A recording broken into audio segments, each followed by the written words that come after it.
Sige sir, isang kalang guidance na hepe. Ta kami EJ video tayo sumot ipagpagada kay EJ video kami mututuso gagiti ng good kanya daw. Hindi mga naka-uniform, mga civilian.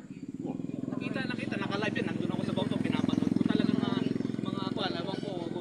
Kasi kung yun yung demolition team, ang trabaho ng demolition team, mag-demolish sila ng mga pero hindi sila yung manguhuli.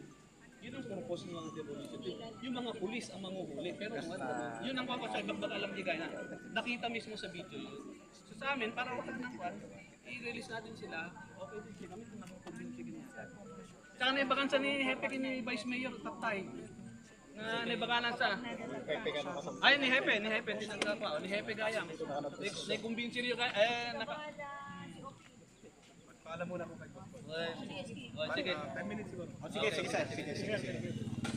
Mas na part yung negotiation na yun.